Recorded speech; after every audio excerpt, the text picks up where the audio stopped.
Aeons ago, brothers from outer space, under the spiritual guidance of the Masters of Wisdom, the creators of the universe, came to Earth and settled in the core of the planet. Their task was to prepare the surface of the planet for the development of higher forms of biological life and for the reincarnation of souls destroyed in the atomic explosion which had shattered the planet Melona, Lucifer, located between Jupiter and Mars.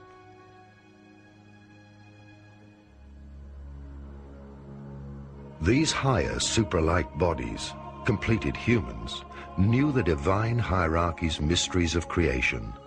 They were aware of the planet's inner logos, whose consciousness gave birth to unique soul groups, each able to incarnate at different times.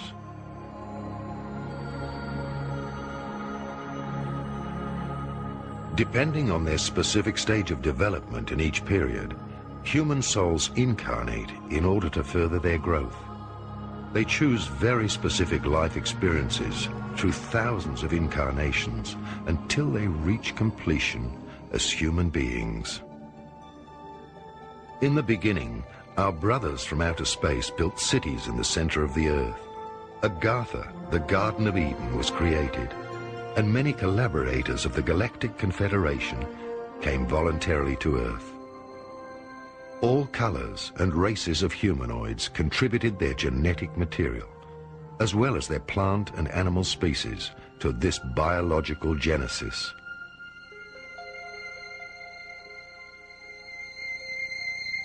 In the creation plan of the Cosmic Father, the Earth was considered a suitable living space planetarium, which would produce a universal humanoid able to overcome all polarities and a diversity of climatic zones. Until that point in time, there had been a great diversity of non-humanoid species taking part in the development of souls. The differences were so great that the souls had extreme difficulty reincarnating into the bodies of other star systems. Therefore, the cosmic purpose was to establish a new experimental zone of creation, synthesizing all souls into a universal body type. The Galactic Confederation and its leaders, the Melchizedek Order, the Brothers of Light, descended to Earth to introduce a new type of human being and a planetary pregnancy. They created the human species in their own image and assisted in its genetic improvement. I'm a specialist in extraterrestrial visits that took place thousands of years ago. Our ancestors did not understand these visitors. They thought there were some gods. They did try to copy the technology of the heavenly creatures. Of course, not correctly, not the function of the technique. A Stone Age man who sees a car, for example, cannot reproduce a car. But he can draw it. He can carve it into rock. He can carve it into hide. All went well according to plan until the downfall of the angels. The reincarnating animal-like humans were improved through direct genetic intervention, and in a short time span developed suitable bodies. The bodies of these creations became perfect in such a short time that souls from Melona, Lucifer, Venus and Mars, who in past times had already gone through cycles of incarnation and creation, were now able to reincarnate on Earth in order to attain completion.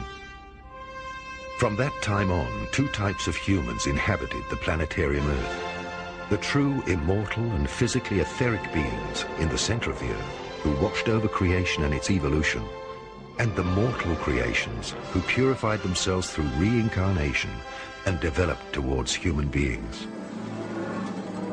In accordance with the plan, human beings brought forward civilizations which rose and fell.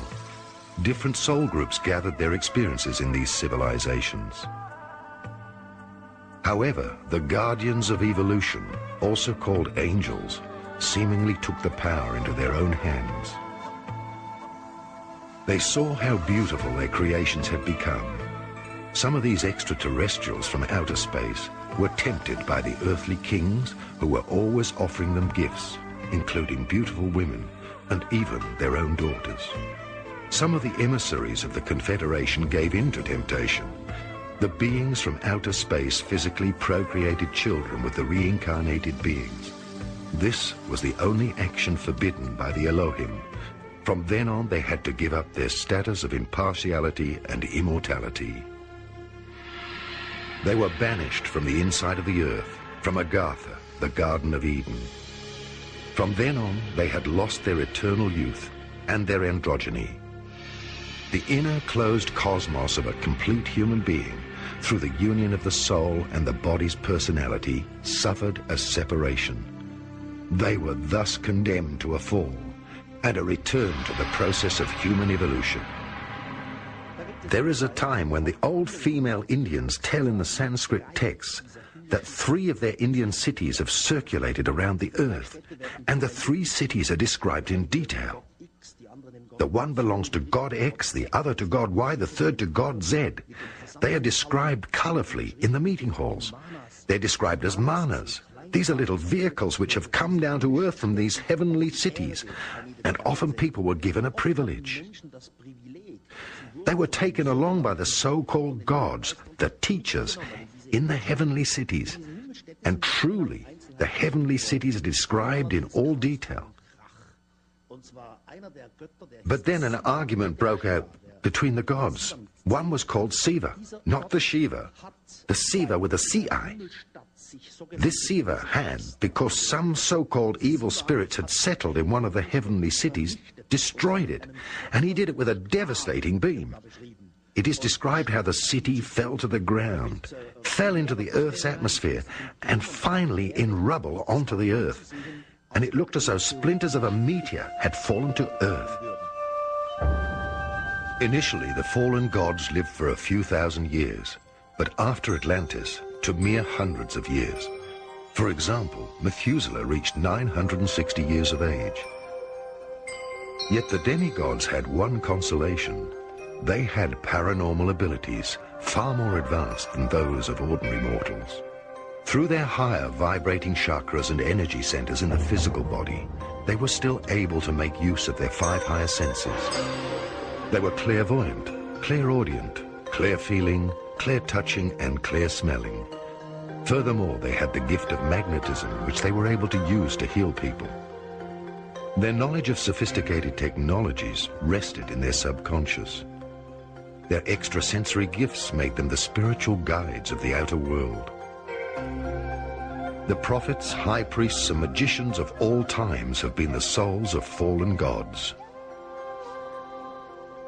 Yet all this was part of the Creator's plan, and these souls have made a voluntary sacrifice for the maturing humankind in order to provide it with a light on its path to becoming human and to the Godly Father. Once upon a time, there existed on earth a high culture whose people were filled with the Spirit and knew all the mysteries of creation. These secrets of creation were revealed to them because they lived in harmony with the laws.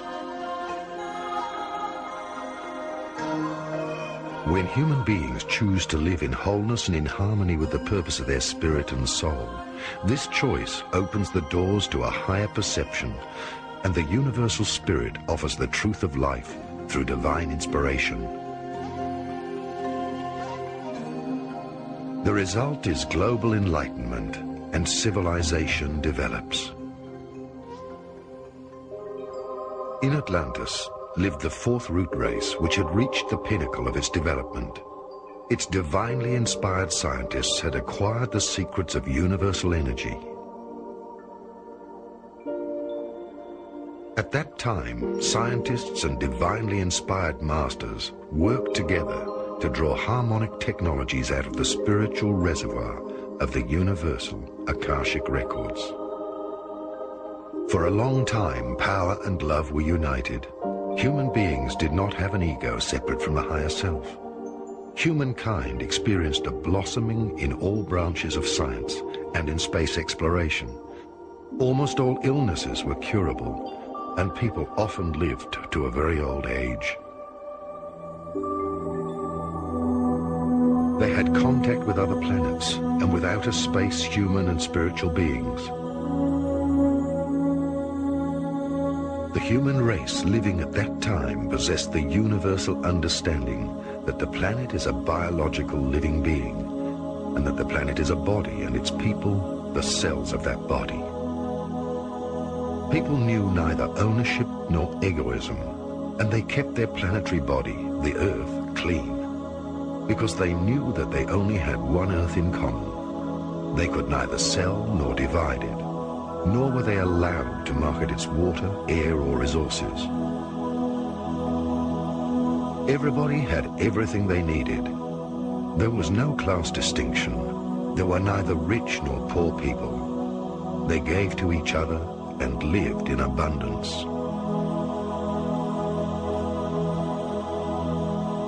The living cosmic laws of brotherhood replaced the dogmatic religions and laws. People did not know labor. Rather, they contributed joyfully to the community with their personal achievements. Each individual's talents were encouraged. The understanding of both the inner spiritual worlds and the material outer worlds enabled the archetypes, the risen masters of wisdom, to live amongst humans and to teach them the great mysteries and initiation steps of the temple. The simplicity of the universal knowledge of the five elements, earth, fire, water, air, and the cosmic ether, formed the basis of a global sustenance. Humans still recognize that they're a part of God on earth, and that nothing exists separately from God. They were conscious that if they were a part of the creational spirit, which had been materializing for millions of years, they had to possess in themselves dormant but almighty powers waiting to be awakened. In mystery schools, step by step, they learnt to rise to a God-human consciousness. No one prayed to a separate God. They still remembered that they were fallen and incarnated angels who had to attend the school of life and be reborn until mastering and living through any conceivable experience. Until the time came when they would ascend to higher dimensions of consciousness. The masters of wisdom knew the secret of the expanding and contracting of the cyclic cosmos. In the Indian Vedic texts, it was described as the inhaling and exhaling of God. The expansion of the cosmos from the source was called the Omega cycle, since everything diverged from the source. The further the Milky Way and its suns moved away from the source, the weaker their connection to the spiritual source whence everything comes. This means that all life in spiritual decline or descent to lower dimensions slips into the third dimension of the solid material universe. Atlantis and its race were still anchored in the fourth dimension. The masters of wisdom knew that at the peak of this civilization, the cosmic cyclic plan had anticipated that the souls would move down into the third dimension in order to totally experience the forgetting of their divine source and to live through the so-called Dark Age. Because if we had precise clues, if there were clues in history books about particular cultures, advanced cultures which were destroyed, then we'd have dates. Then we would know that these things are factual, not mythological. But because we only have mythological clues, we're a bit up in the air. For my part, I'm completely convinced that advanced cultures must have existed. I am convinced because throughout my travels, I filmed and photographed many incredible things on this earth. Amongst them places like Puma and Tuku. These are enormous plateaus which are prefabricated building sections, revealing a level of technology that could never have come from our developing technology. It must have come from a prior civilization, obviously more advanced than ours. Something like an advanced culture can be proved on the basis of photographic evidence, as well as the mythological material.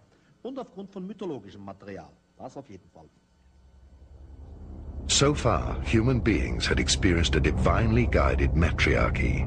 The Dark Age experienced the birth of a patriarchy based on personal human will and saw the origin of the ego. The third dimension was induced by a polar shift. The magnetic web of the Earth was damaged, and entire continents sank in a gigantic oceanic catastrophe. But before this occurred, the Masters of Wisdom brought the knowledge of humankind to safety into the pyramids. They did not preserve written texts, but built the pyramids with mathematical precision, using a universal language which can only be deciphered when humankind leaves the cycle of the third dimension, enters the fourth again, and then returns to the fifth dimension.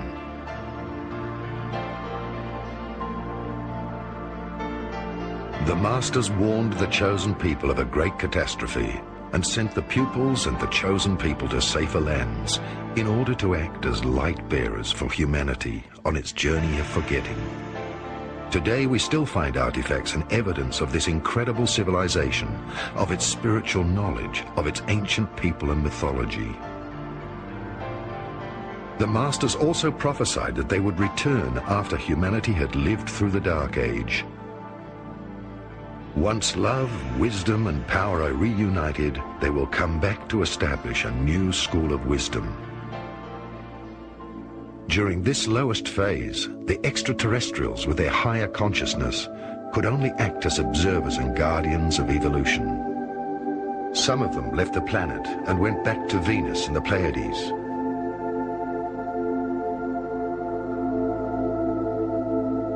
Another part withdrew into underground cities in the inner dimension of the hollow earth, known amongst other names as Shambhala, Eden, and Agartha.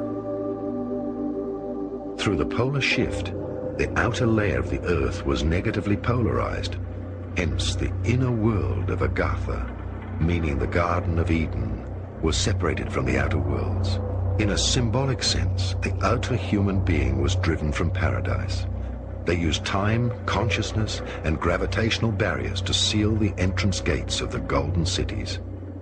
I'm Wendell Stevens, Lieutenant Colonel, United States Air Force, retired, and I was delivering aircraft from the storage center in Tucson to South America, which afforded me an opportunity to carry out my own personal investigations of the UFO phenomena and possible connections with earlier civilizations down there. In the course of these deliveries and my investigations, I was led to a Professor Javier Cabrera, who lives at Ica, south of Lima, Peru, on the edge of the Nazca Plains, where we find the Nazca Lines. The Nazca Lines, first of all, were an indication that somebody extraterrestrial or some civilization beyond ours was making contact with the South Americans in the area. And of course, Machu Picchu and Tiwanaku and some of the other earlier ruins are in that vicinity. And so I went to interview Dr. Cabrera and discovered that he was in possession of a number of stone tablets. They were black basaltic stone carved by striking a sharp instrument in a line, producing a white line on the black stones. He had 11,000 of these stones, and these stones clearly showed that a civilization came from the stars, and the source was indicated in one of the round stones. They came from the stars into a civilization in South America a long time ago, set up a colony, remained for a time, and interacted and lived with the people, the indigenous people in the area, and then for some reason abandoned the colony and took everybody back to their home planet, leaving only the remains of their culture behind, which in years, in a few hundred years, degenerated to nothing, and the evidence was lost except for what exists on the stones. The Brotherhood of Atlantis. At a time when Atlantis reached its peak, ambitious scientists were determined to draw the last secrets from nature. They directed their research into the control of the gravitational net, just as today's government's secret research projects are involved in the control of all material structure. They studied electrogravitation, the compression of matter through sound and light. They built transmitters for the study of time through large crystals, using geomantic power places for energy field merging. Pyramidal structures were used to communicate with higher worlds. They used science to look for the original sound from which everything came.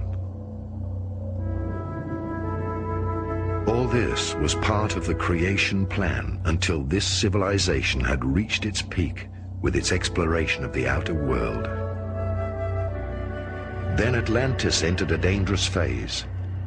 Until this time, scientists and high priests had been united. Only a divinely guided human being, one who thinks with his heart and feels with his head, was entitled to divulge the secrets of creation. Such a scientist and high priest was guided by God and higher spiritual hierarchies, and was in harmony with its creations. He never threatened lives through any aspirations for power. But a new dark age appeared on the earth. There were students of masters who had not yet completed their initiation, and who experimented and searched for the original sound, Urton, without the permission of the sacred council of the seven wise beings. With this, the destruction of Atlantis was sealed. Separate thinking without divine guidance, without the intuition from the heart, used for the sake of personal will and power, alienated science and the priesthood. A preordained catastrophe occurred. The Council of the Seven Wise Beings, who at that time resided physically on the earth, withdrew. The Council warned the God-chosen people and sent them to different continents in order to safeguard humanity's descendants. Everybody knows the Atlantis legend. I don't have to repeat it here. About Atlantis, you'll find an abundance of literature, about 10,000 volumes. I would say that every few years, some clever person comes along and proves that Atlantis was either in the Azores, or near Bimini, or in the Mediterranean, the island of Santorini, and so on. There are plenty of Atlantis theories and Atlantis locations, but nothing until today that can be tangibly proven. Now you ask, if Atlantis as a culture reached round the world, specialists, I mean archaeologists, would say no. So you would find their argument is not convincing. You would say that any technologically advanced culture needs some kind of metal. They would work with and melt this metal.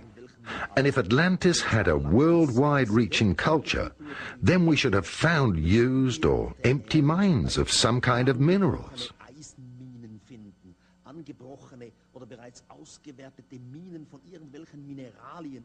And none has emerged so far. And that is why specialists say Atlantis could not have had a worldwide culture.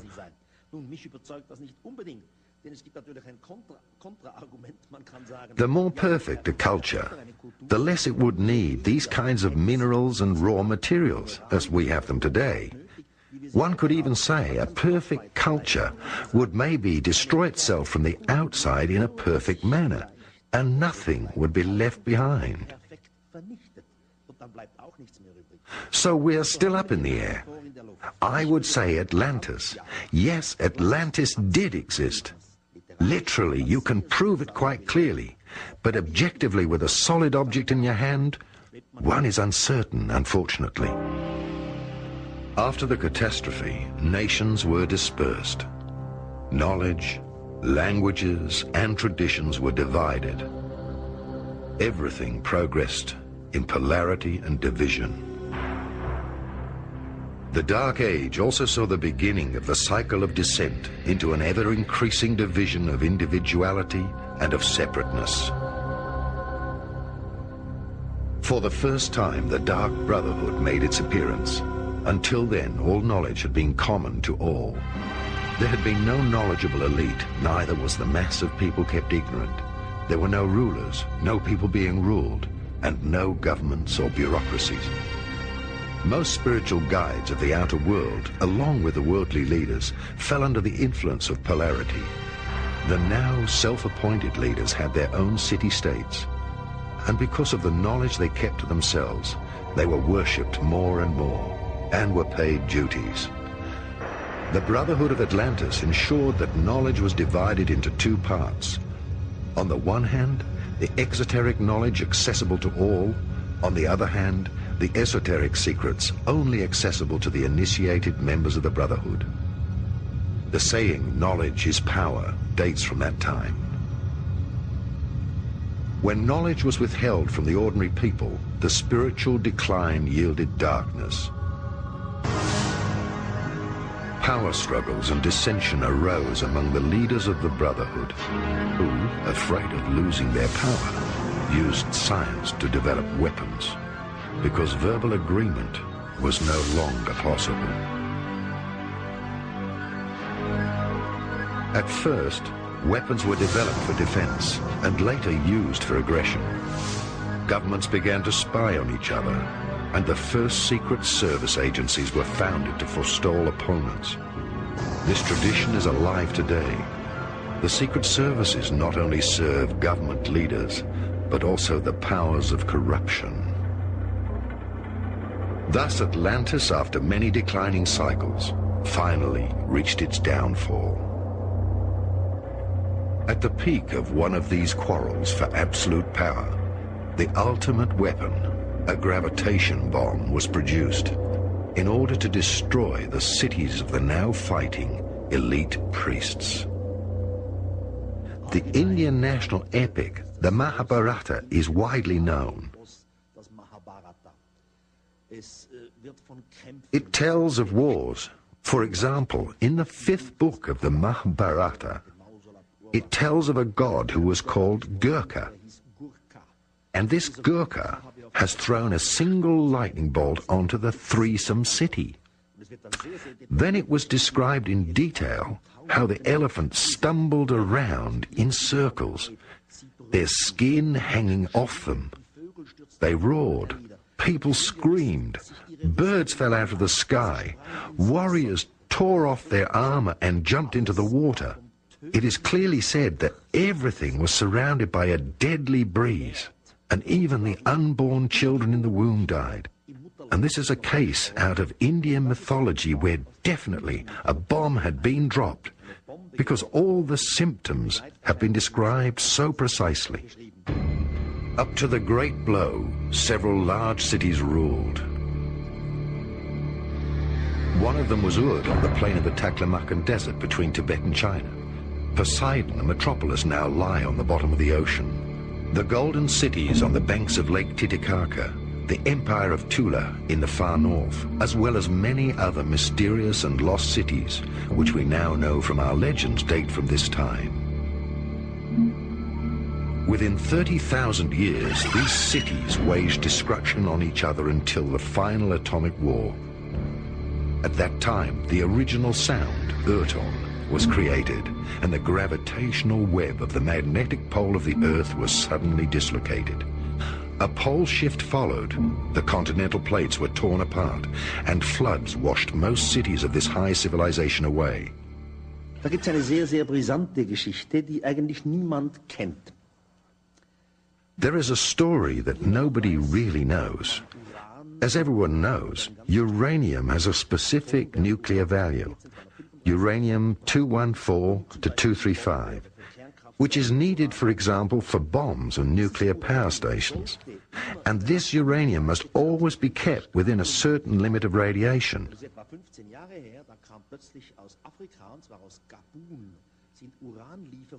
Now, it is 15 years ago that suddenly from Africa, a place in Katoon, uranium shipments arrived, which had much higher radiation and a totally different radiation level than what it should have had.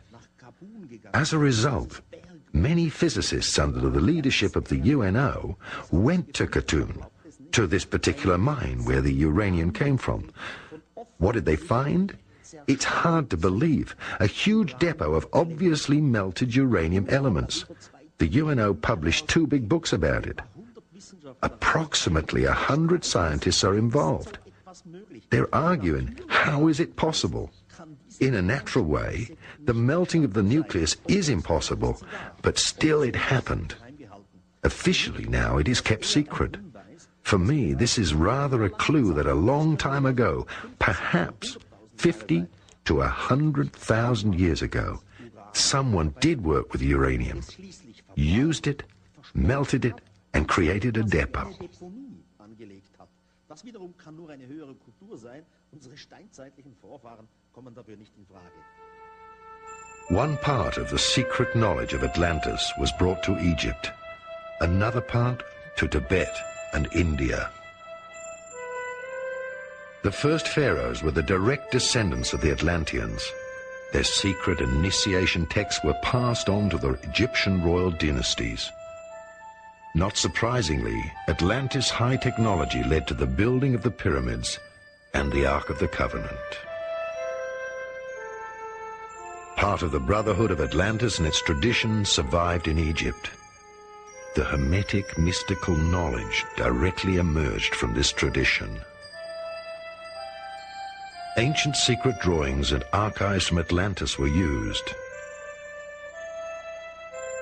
Akhenaten, Hermes, Trismegistus, Abraham, Pythagoras, all retained their secret. The Brotherhood of the Snake.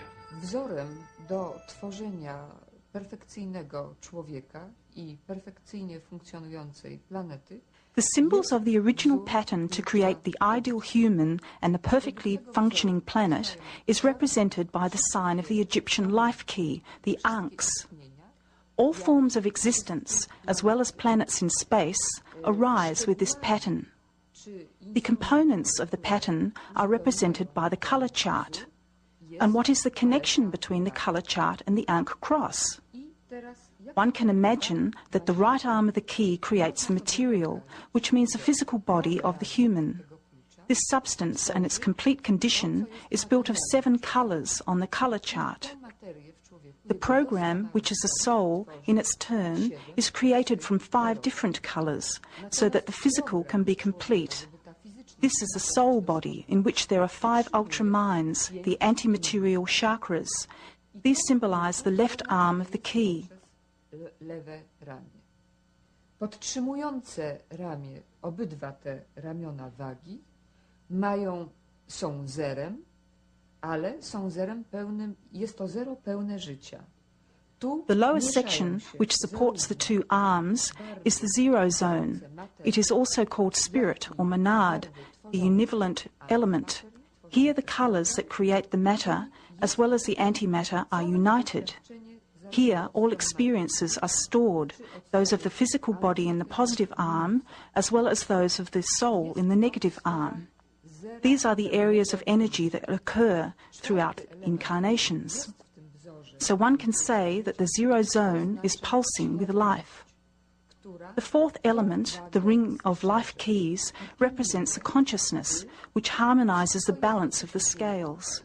The consciousness looks after its tools, that is, the physical body, the soul body and the mind body, and is responsible that none of these bodies destroys itself, independently from its life's experiences.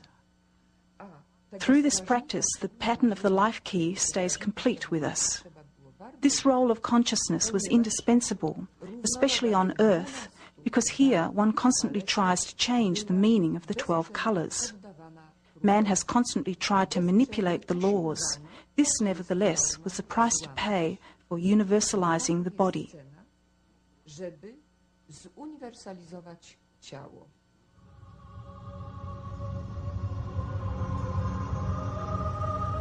When the Earth descended into the 3rd dimension and the planetary logos, the soul of the Earth entered a new cycle of experience humans reach the zenith of their polarity consciousness. To this day, the cycle of opposites and the feeling of separation has prevailed.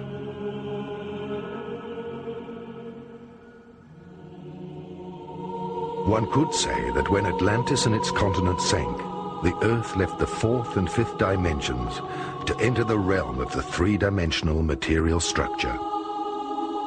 With the fall in the third dimension, the remaining human race lost consciousness of the oneness of all things. Polarity awareness took over, and instead of harmony, more and more opposites entered the consciousness and the actions of human beings. Even the elite priesthood was affected, and they dogmatically defended their truths. Two major brotherhoods arose on Earth, both influenced by Shambhala and Agartha. Together they are called the Brotherhood of the Snake. Shambhala was the seat of the evocation of the Masters of Wisdom. Agartha was the seat of the invocation of the Masters of Wisdom. Together, they embodied the universal polarity of opposites. In the outer world, each brotherhood held the other one to be the Dark Brotherhood, the Black Magicians. The battle between the polarities of the brotherhoods took place over an incredibly long period and reached its peak in the Second World War.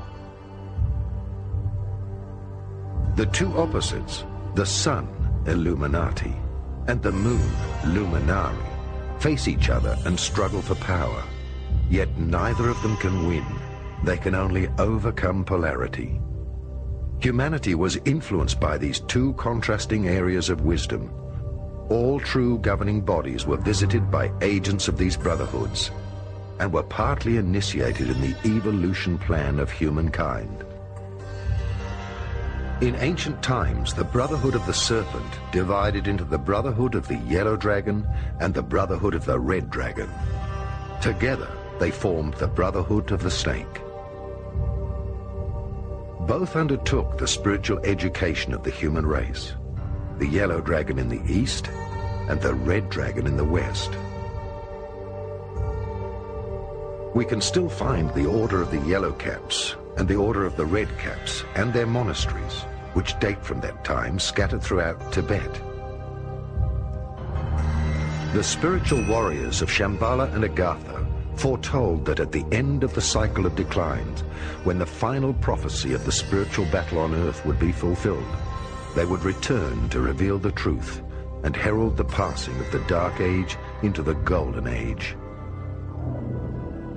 The survivors of Atlantis were the chosen seeds of the fifth root race from which humanity originated. Over many thousands of years, the maturing humankind went into a deep and amazing state of consciousness. The extraterrestrial carriers of light gave the surviving Atlantean priests instructions to start the Brotherhood of the Serpent.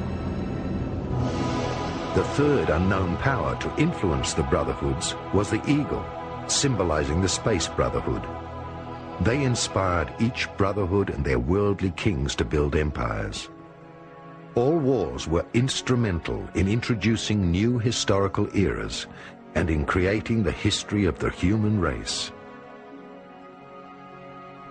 It was the old game: when two parties fight, the third party and its agenda remain hidden. Thus all world leaders were led by the third power in order to fulfill the world plan of creation. The light carriers from the Federation, also called the Guardians of God, introduced on Earth a secret education program in order to guide the worldly humans in their evolution plan towards completion. They are akin to what we call in the biblical tradition the archangelic, or in the Eastern tradition the avatars or maha-avatars, those who bring the divine science or the Dharma, the teachings of light.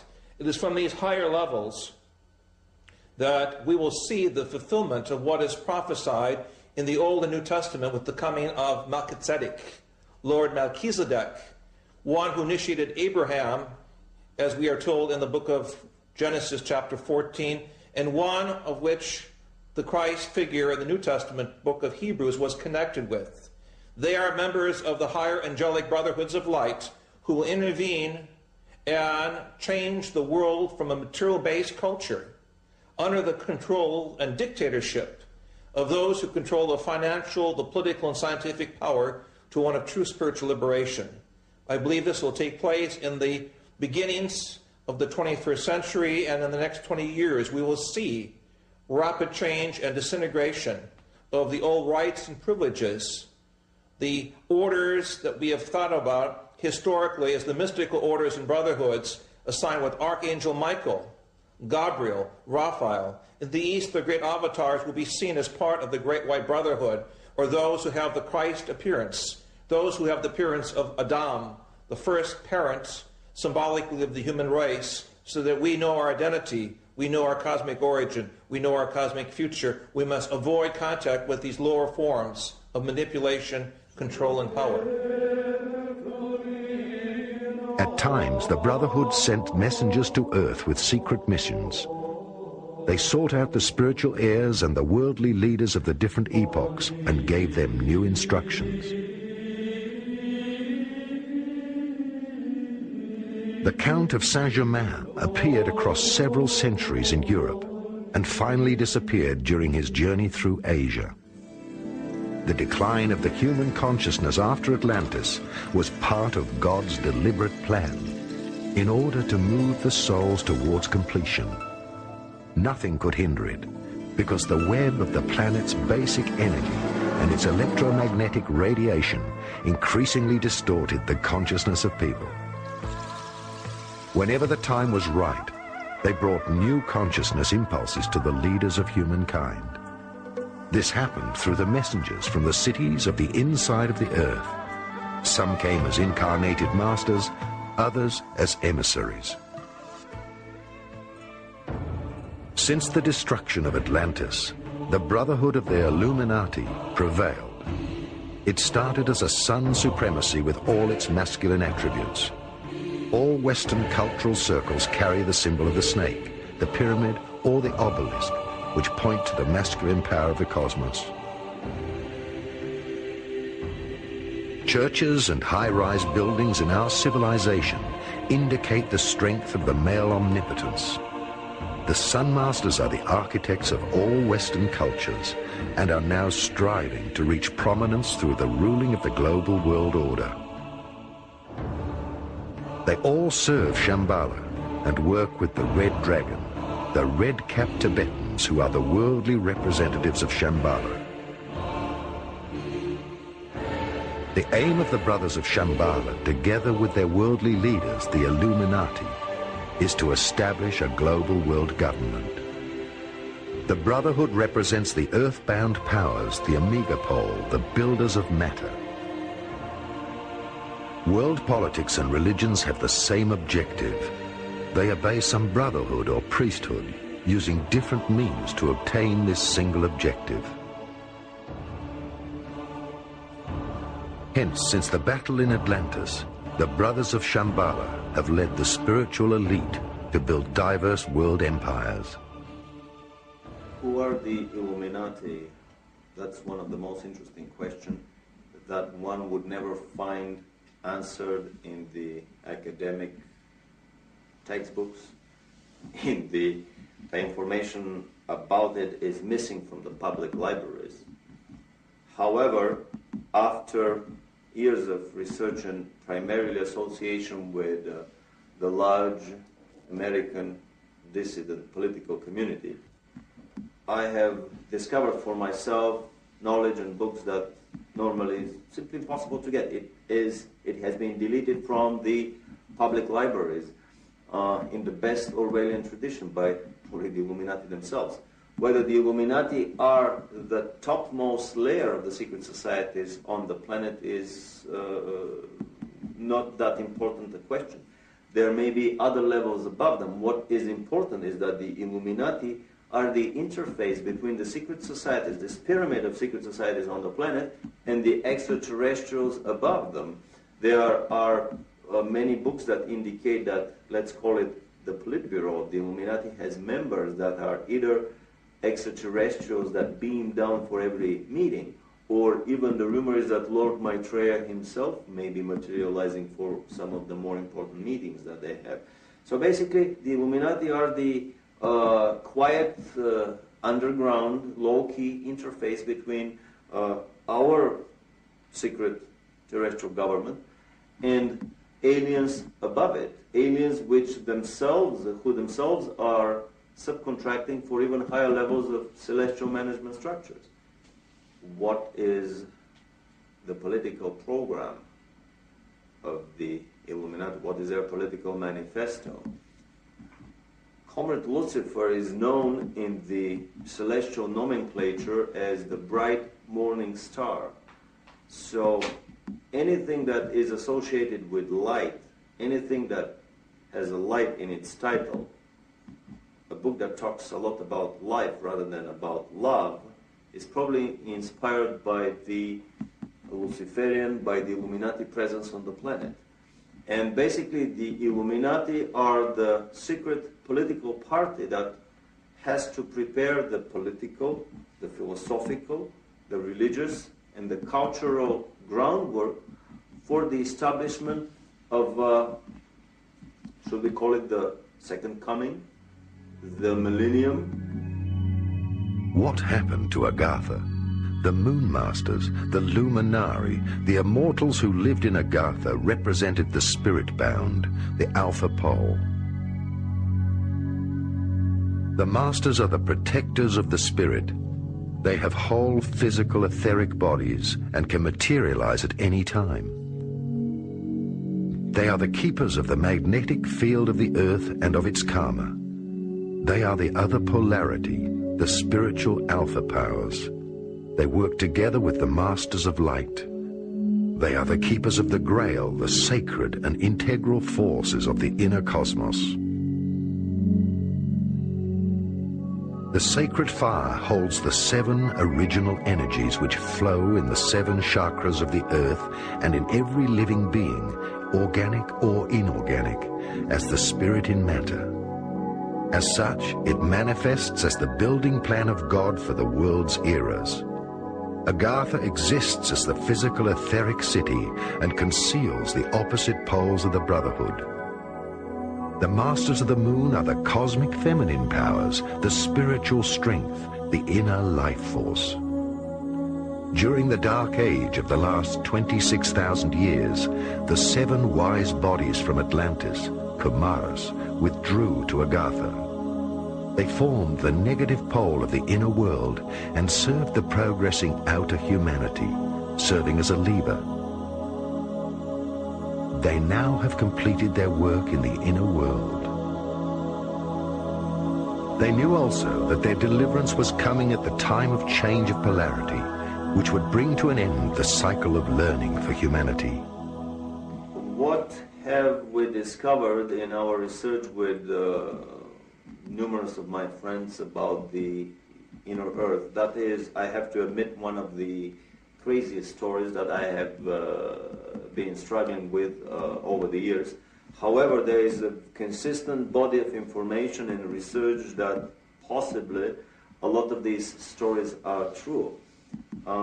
As a physicist, I can only say that the physical reality that we live in is nothing more from a vibrational viewpoint than one of the many radio stations on the dial of a radio receiver.